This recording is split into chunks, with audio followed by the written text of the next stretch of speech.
Hi guys, welcome to my study compass. In this video, I'll be walking you through the past paper, Math P4, Variant 1, May-June 2020. Let's get started. In 2018, Gretel earned $32,000. She paid tax of 24% on these earnings. Work out the amount she paid in tax in 2018. The amount Gretel paid in tax will be equal to 24 over 100 times $32,000. This gives us $7,680.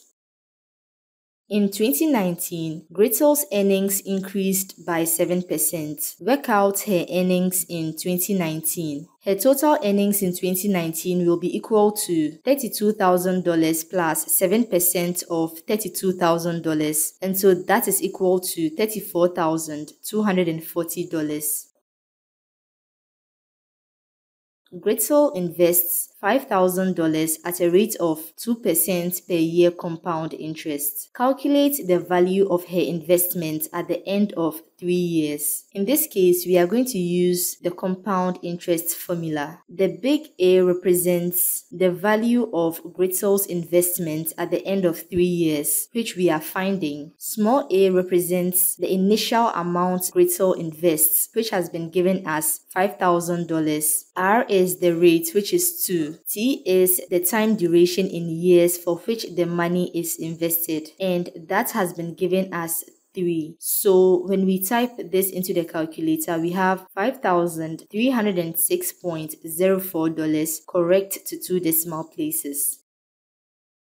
1 month, Gretel spent a total of $360 on presents. She spent 1/5 of this total on presents for her parents. She spent 2/3 of the remaining money on presents for her friends. She spent the rest of the money on presents for her sisters. Calculate the percentage of the $360 that she spent on presents for her sisters. To be able to find the percentage, we first of all need to find the amount of money Gretel spent on presents for her sisters. We've been told that Gretel spent 1/5 of the total, which is $360 on presents for her parents. And so to find this amount, that will be equal to 1/5 times $360, and this is equal to $72. We were also told that she spent 2/3 of the remaining money. The key word here is the remaining money. And so to find the amount of money she spent on presents for her friends, that will be 2/3 of the remaining money, which is $360 minus $72, and that is equal to $192. In addition, we've also been told that she spent the rest of the money on presents for her sisters. And so to find what this amount is, we subtract the sum of $72 and $192 from $360. That gives us $96. And so the percentage of the $360 she spent on presents for her sisters will be $96 divided by $360 times 100%. This gives us 26.7%.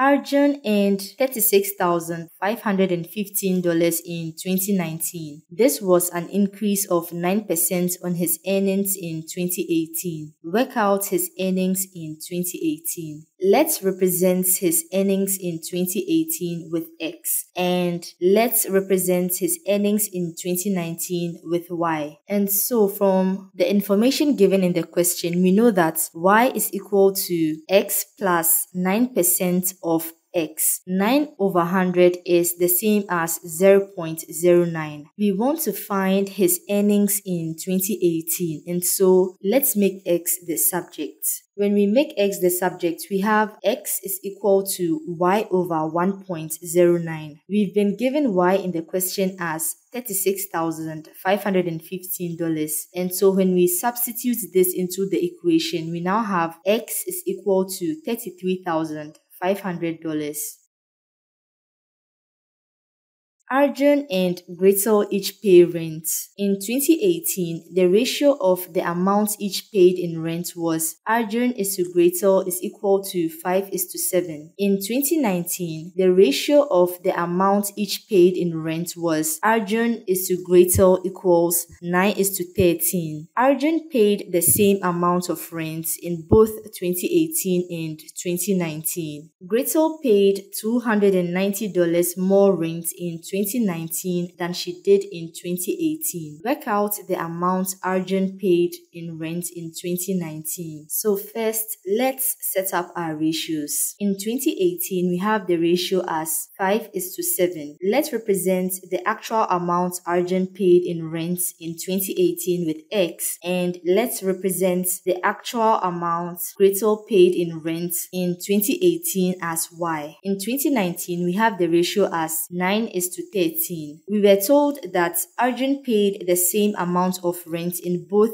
2018 and 2019. And so if we have X in 2018, we are also going to have X in 2019. For Gretel, she paid $290 more rent in 2019 than she did in 2018. So if we have Y in 2018, we are going to have Y plus 290 in 2019. So for our first ratio, the equation we get will be X over 5 is equal to Y over 7. And when we make Y the subject from this equation, we get Y is equal to 7 over 5x. For our second ratio, when we set up our equation, we have Y plus 290 over 13 is equal to X over 9. And when we make Y plus 290 the subject, we have Y plus 290 is equal to 13 over 9x. When we make Y the subject, we have 13 over 9x minus 290. So we now have two equations to solve. When we put the second equation in the first equation, we have 13 over 9x minus 290 is equal to 7 over 5x. When we group like terms, we have 13 over 9x minus 7 over 5x is equal to 290. 13 over 9x minus 7 over 5x is 2 over 45x. And when we make x the subject, we have 290 times 45 divided by 2, which is equal to 6,525. The heights, age meters of the 120 boys in an athletics club are recorded. The table shows information about the heights of the boys. Write down the modal class. The modal class is the class with the highest frequency. The highest frequency is 30, and the class with this frequency is age is greater than 1.5 and lesser and equal to 1.6. Calculate an estimate of the mean height. The mean is equal to sigma f of x divided by sigma f. In this case, sigma f of x represents the total sum of the heights of all the 120 boys, and sigma f represents the total number of boys. And so to find sigma f of x, we first need to find an average of the heights. So for the first range of heights, the average height is going to be 1.3 plus 1.4 divided by 2, giving us 1.35. 1.4 plus 1.5 divided by 2 gives us 1.45. 1.5 plus 1.6 divided by 2 gives us 1.55. 1.6 plus 1.7 divided by 2 gives us 1.65. 1.7 plus 1.8 divided by 2 gives us 1.75. 1.8 plus 1.9 divided by 2 is 1.85. And so, sigma f of x will now be equal to 7 times 1.35 plus 18 times 1.45 plus 30 times 1.55 plus 24 times 1.65 plus 27 times 1.75 plus 14 times 1.85 divided by 120. When we type this into the calculator, we get 1.62. Correct to 3 significant figures. One boy is chosen at random from the club. Find the probability that this boy has a height greater than 1.8 meters. The probability that the chosen boy has a height greater than 1.8 is equal to the number of boys with a height greater than 1.8 meters divided by the total number of boys. And so this gives us 14 over 120, which can further be simplified to 7 over 60. 3 boys are chosen at random from the club. Calculate the probability that one of the boys has a height greater than 1.8 meters and the other 2 boys each have a height of 1.4 meters or less. The probability that the first boy picked has a height greater than 1.8 meters is 14 over 120. After the first boy is picked, the number of boys reduced to 119, and so the probability that the second boy picked has a height of 1.4 meters or less is 7 over 119. After the second boy is picked, the probability that the third boy has a height of 1.4 meters or less is 6 over 118. There are 3 different variations for the orders in which these boys are picked, and so we can lay the probability down like this or multiply one probability by 3, and when we type this into the calculator we have 0.00105 correct to 3 significant figures. Use the frequency table on page 4 to complete the cumulative frequency table. For age is less than and equal to 1.6, we have 7 plus 18 plus 30 being equal to 55. For age is less than and equal to 1.7, we have 7 plus 18 plus 30 plus 24 giving us 79. For age is less than and equal to 1.8, we have 7 plus 18 plus 30 plus 24 plus 27 giving us 106. For age is less than and equal to 1.9, we have 7 plus 18 plus 30 plus 24 plus 27 plus 14 giving us 120. On the grid, draw a cumulative frequency diagram to show this information. So on the grid, we are going to plot the points 1.47, 1.525, 1.655, 1.779, 1.8 106, 1.9 120. When we are done, we draw a smooth line starting from the origin and connecting all the points. Use your diagram to find an estimate for the median height. Half of 120 is 60, and so when we map 60 on the diagram, we have the median height as 1.62 meters. Use your diagram to find an estimate for the 40th percentile. 40% of 120 is 48. And when we map 48 on the diagram, we get the 40th percentile to be 1.58 meters. S is equal to UT plus half AT squared. Find the value of S when U is equal to 5.2, T is equal to 7, and A is equal to 1.6. All we need to do is to substitute the numbers given for the letters into the equation. And so that gives us S is equal to 5.2 times 7 plus half times 1.6 times 7 squared. When we type this into the calculator, we get S equals 75.6. Simplify 3a minus 5b minus a plus 2b. When we group like terms, 3a minus a gives us 2a, and minus 5b plus 2b is minus 3b. And so our final answer here is 2a minus 3b.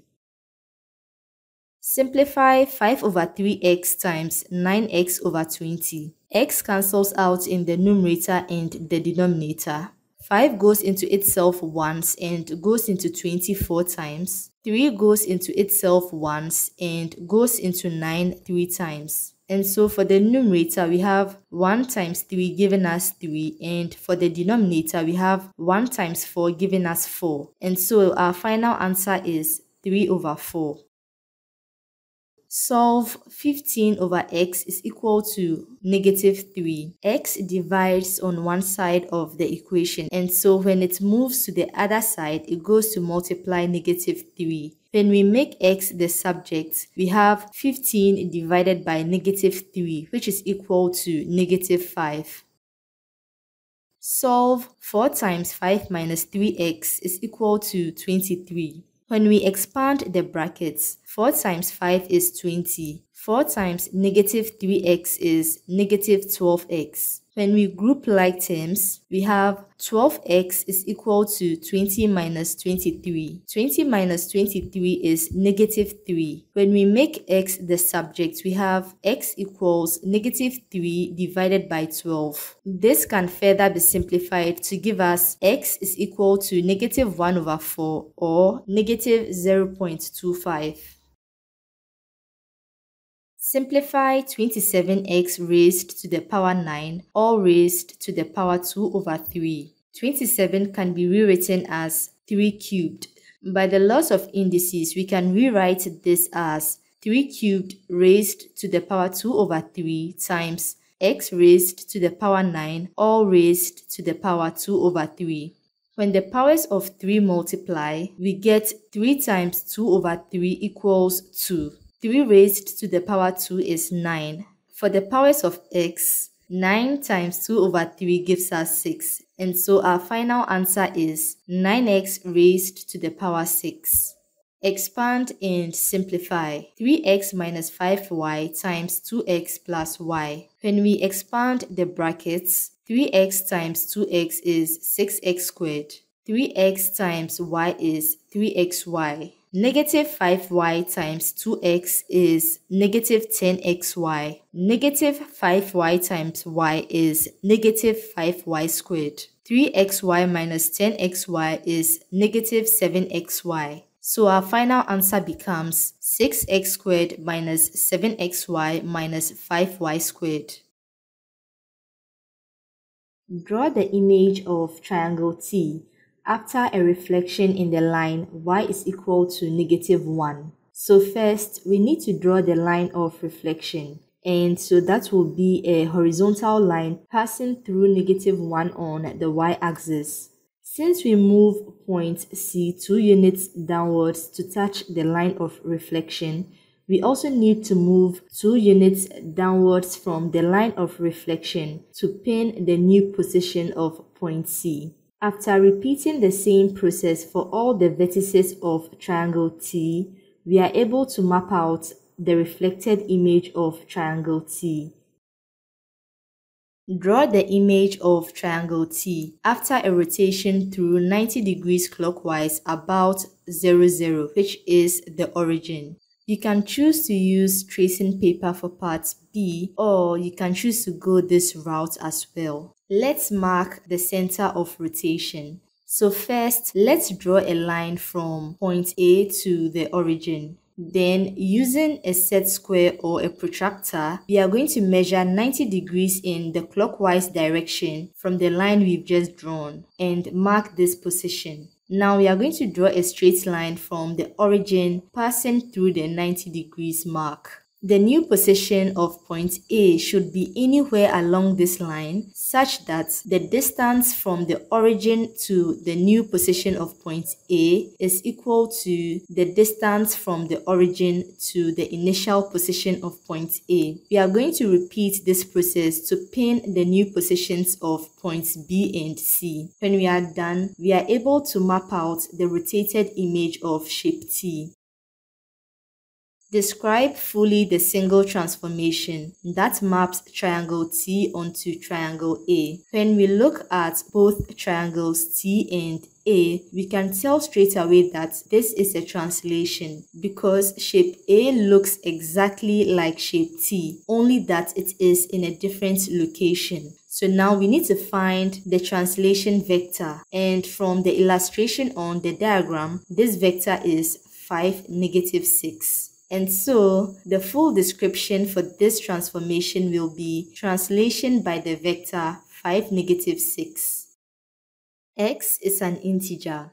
The universal set E is equal to X such that X is greater than and equal to 41 and less than and equal to 50. Set A is equal to X such that X is an odd number. Set B is equal to X such that X is a multiple of 3. Set C is equal to X such that X is a prime number. Complete the Venn diagram to show this information. So first, we need to list the elements of all the sets. There are no elements common to sets A, B, and C. There are also no elements common to sets B and C. The element common to A and B is 45. The elements common to set A and C are 41, 43, and 47. The element in set A only is 49. The elements in set B only are 42 and 48. The elements in the universal set that are neither in set A, B, or C are 44, 46, and 50.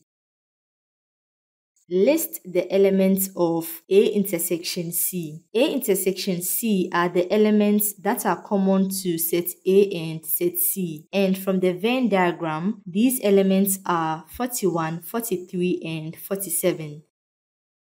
List the elements of B union C complements. The elements in B union C complements are the elements that are neither in set B or in set C, and these are 44, 46, 49, and 50.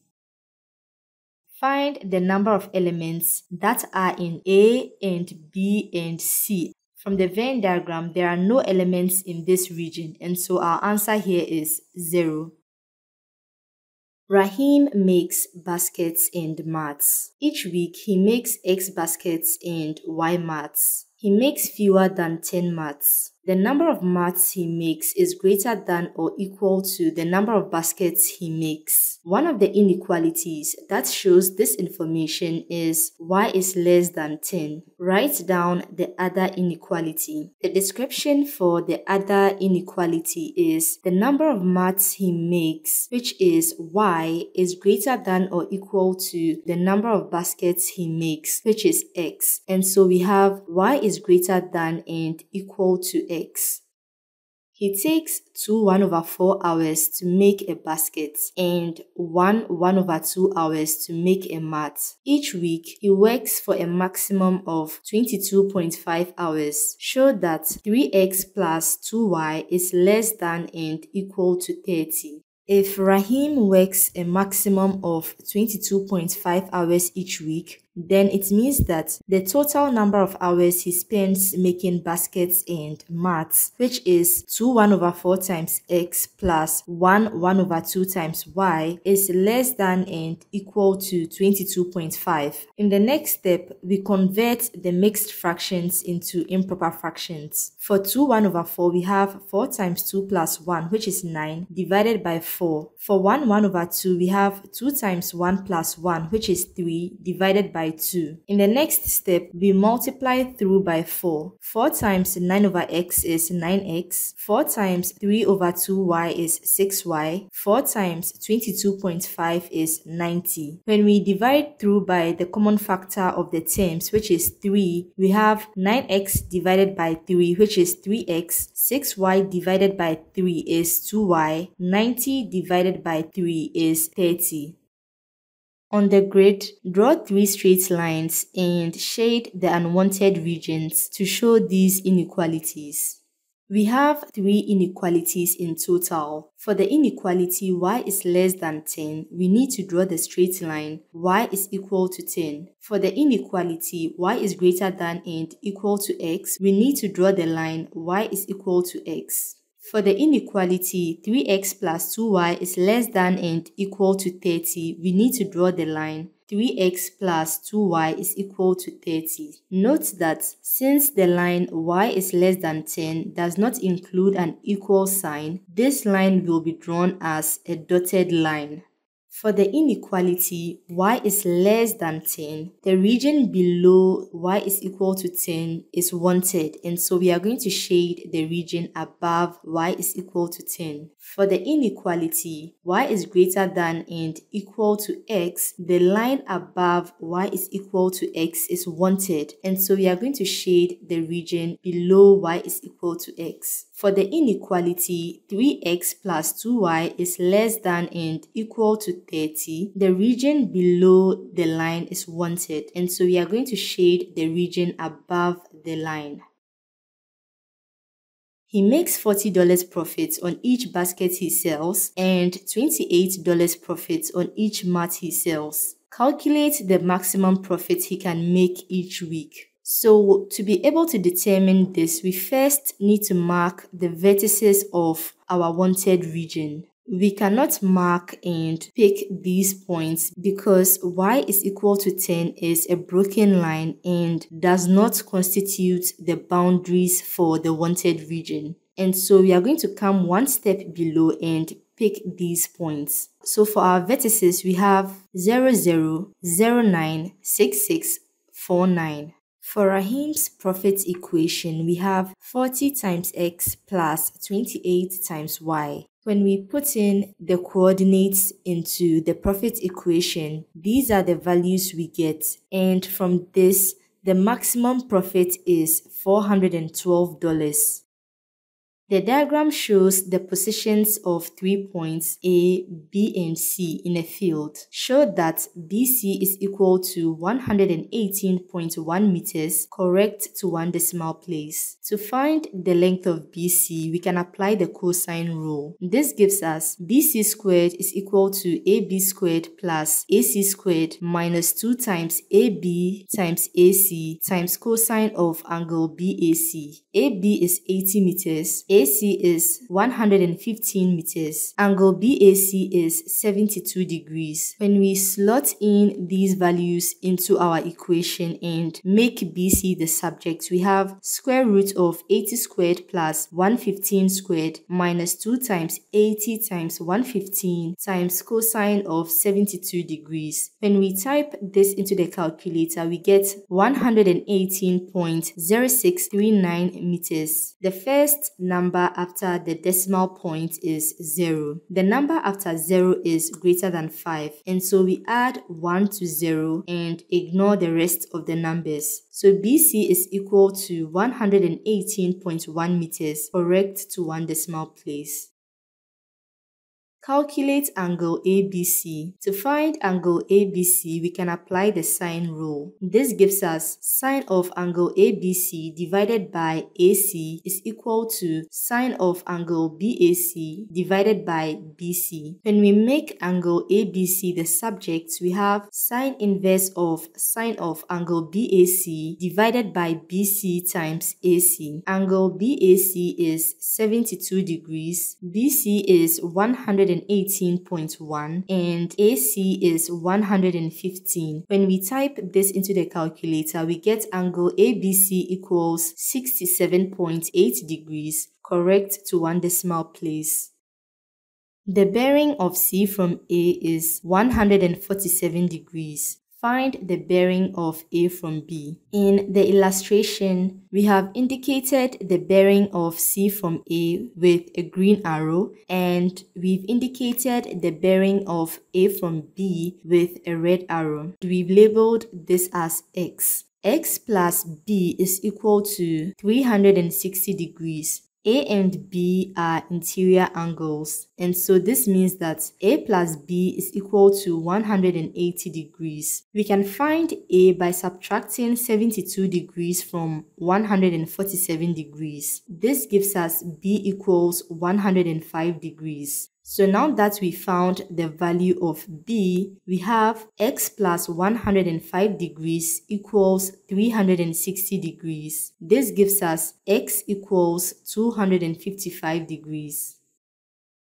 Find the bearing of B from C. On the diagram, we've labeled the bearing of B from C with a red arrow and labeled it as Y. Y is equal to U minus W. So to find Y, we need to find the values of U and W. We found angle ABC as 67.8 degrees. U is one of the angles in the triangle ABC, and so when we subtract the sum of 67.8 degrees and 72 degrees from 180 degrees, we get U is equal to 40.2 degrees. W and 147 degrees are interior angles, and so this means that W plus 147 degrees is equal to 180 degrees. This gives us W is equal to 33 degrees. When we put these values into the equation for Y, we have Y equals 40.2 degrees minus 33 degrees. This gives us Y equals 7.2 degrees. Mitchell takes 35 seconds to run from A to C. Calculate his average running speed in kilometers per hour. We know the average speed formula is the total distance traveled divided by the time duration. The distance from A to C is 115 meters, and it took Mitchell 35 seconds to run from A to C. So we have 115 meters divided by 35 seconds. To convert 115 meters to kilometers, we divide by 10 cubed. And to convert 35 seconds to hours, we have 35 divided by 3,600 hours. When we type this into the calculator, we get 11.8 kilometers per hour, correct to 3 significant figures. Calculate the shortest distance from point B to AC. The shortest distance is from point B to a point on AC such that the line is perpendicular to AC. We've labeled this as X. To find X, we can apply SOHCAHTOA. This gives us sine 72 degrees is equal to X divided by 80 meters. When we make X the subject, we have 80 times sine 72 degrees. When we type this into the calculator, we get 76.1 meters, correct to 3 significant figures. On the axis, sketch the graph of Y is equal to sine X for X is greater than and equal to 0 degrees and less than and equal to 360 degrees. This is pretty straightforward. You can recall this from memory, or you can try to map out the main points of the curve. Then you connect the points with a smooth line. When X equals 0, Y is equal to sine 0 and sine 0 is 0. When X is 90, Y is equal to sine 90 is 1. When X is 180 degrees, Y is equal to sine 180 degrees and sine 180 degrees is 0. When X is equal to 270 degrees, Y is equal to sine 270 degrees and this is negative 1. When X is equal to 360 degrees, Y is equal to sine 360 degrees and this is 0. So after plotting these points, you can connect them with a smooth line. Describe fully the symmetry of the graph. Y is equal to sine X for X is greater than and equal to 0 degrees and less than and equal to 360 degrees. At the point 180 degrees 0, when we rotate this shape 180 degrees, we have it looking exactly like the original, and when we rotate it another 180 degrees, we come back to the original, and so we have rotational symmetry of order 2 about the point 180 degrees 0. Solve for sine x minus 1 equals 2 for x is greater than and equal to 0 degrees and less than and equal to 360 degrees. When we make sine x the subject, we have 2 plus 1, which is 3, divided by 4. To be able to find the full range of values for x, we need to first find the value of alpha, which is sine inverse of 3 over 4. When we type this into the calculator, we get alpha alpha equals 48.6 degrees, correct to 1 decimal place. So now we need to draw our quadrants. Since sine x is equal to 3 over 4 and 3 over 4 is a positive value, then it means that we draw our lines in where sine is positive. The angle from the base to the line is alpha. And so when we go around this quadrant, the first value of x is 48.6 degrees. When we go around the quadrant the second time, this angle becomes 180 degrees minus 48.6 degrees, giving us 131.4 degrees. And so our final values for x are x equals 48.6 degrees and x equals 131.4 degrees.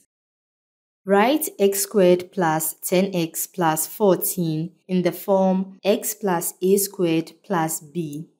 In the first step, we add and subtract the square of a number, which we get by dividing the coefficient of the x term, which is 10, by 2. This part of the expression becomes x squared plus 10x plus 5 squared, and this part of the expression becomes negative 11. X squared plus 10x plus 5 squared can be written as x plus 5 squared. This gives us our final answer as x plus 5 squared minus 11.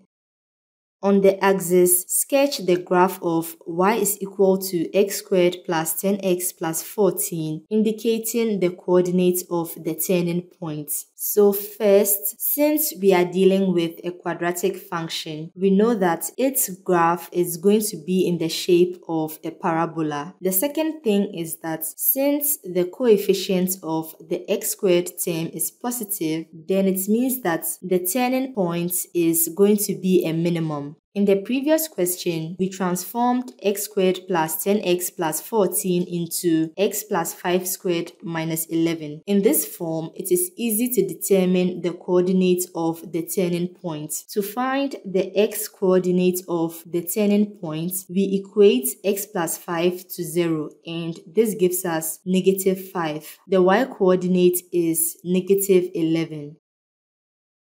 The diagram shows a sector of a circle with center O, radius 8 cm and sector angle 165 degrees. Calculate the total perimeter of the sector. So the total perimeter of the sector is equal to BO plus OA plus the arc AB. BO is 8 cm, OA is 8 cm. Arc AB is 165 degrees divided by 360 degrees times 2 pi times 8. When we type this into the calculator, we get 39.0 centimeters, correct to 3 significant figures.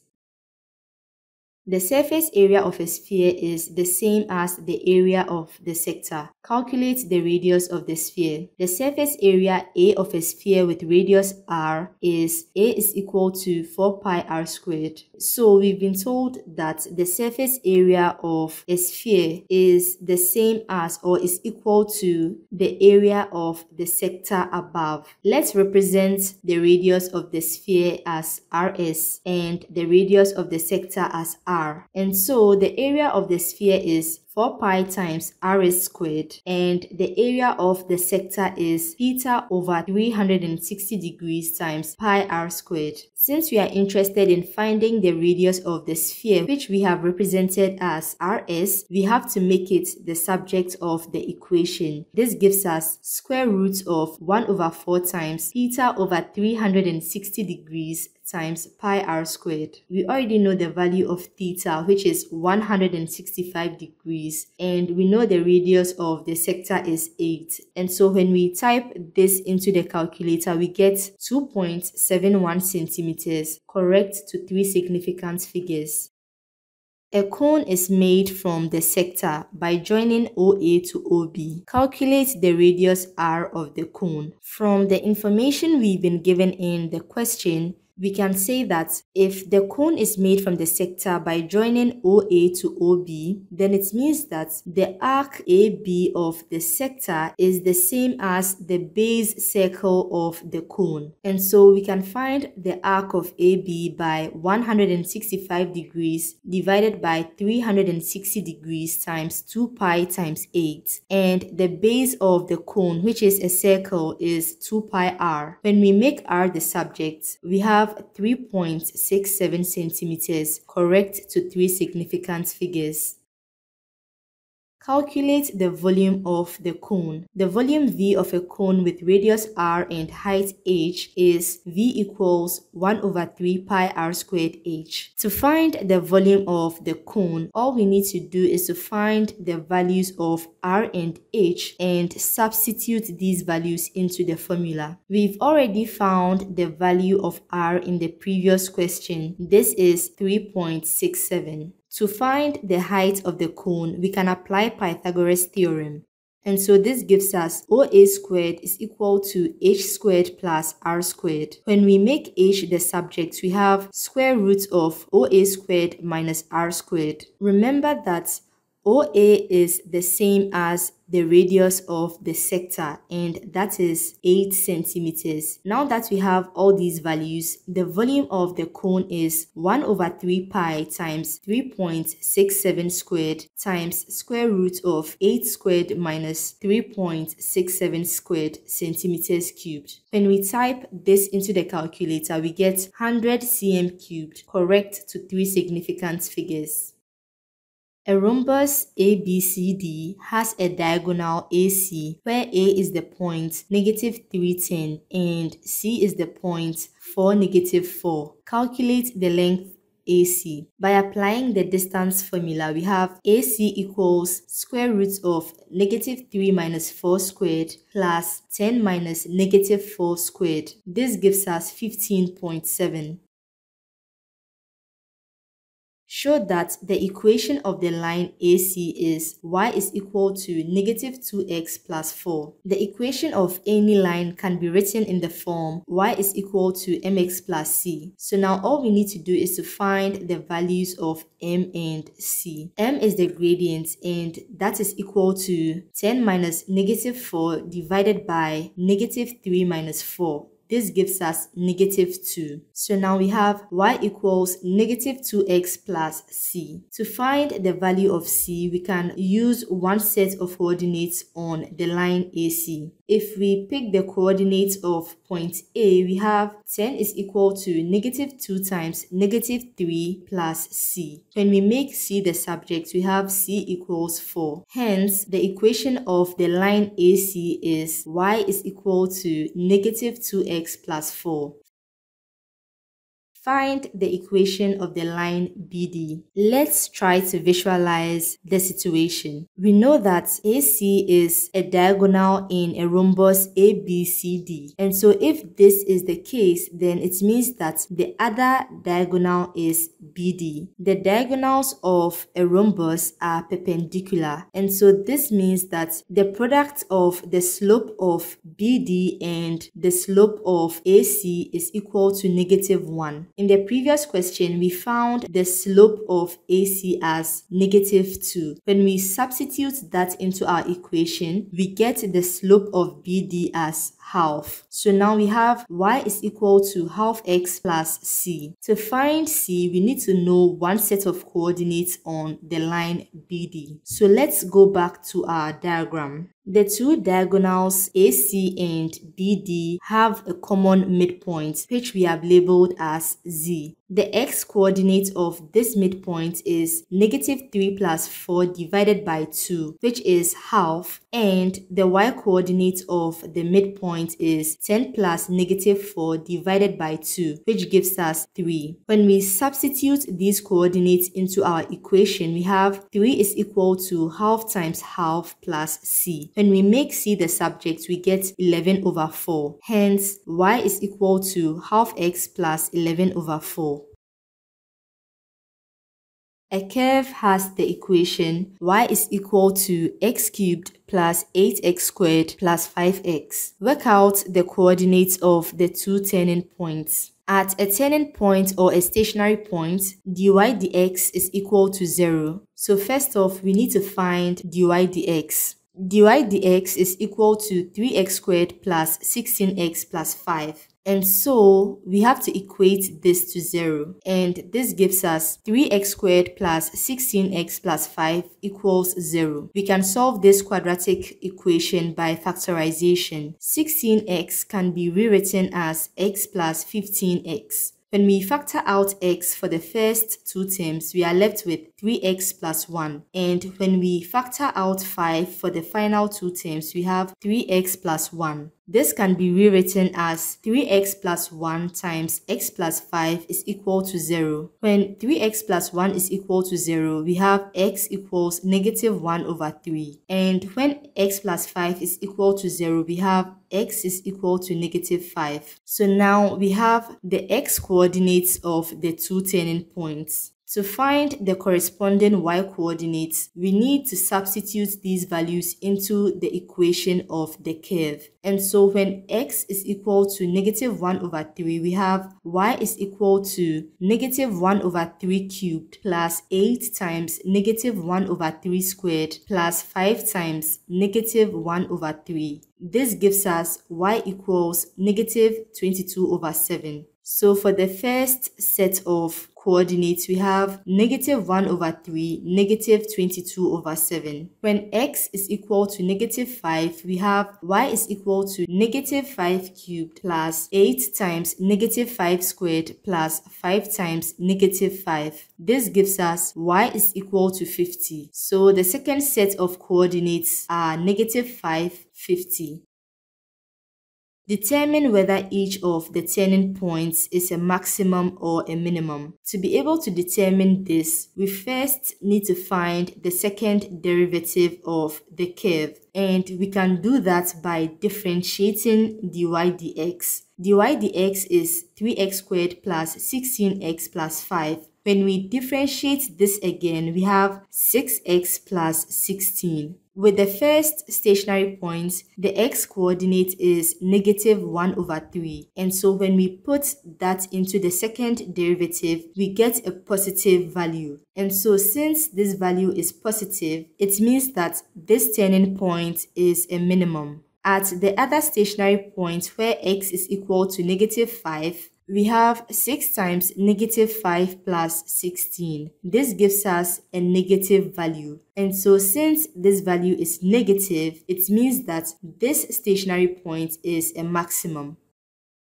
Thank you for watching. I hope you found this video useful. See you in the next video. Bye guys.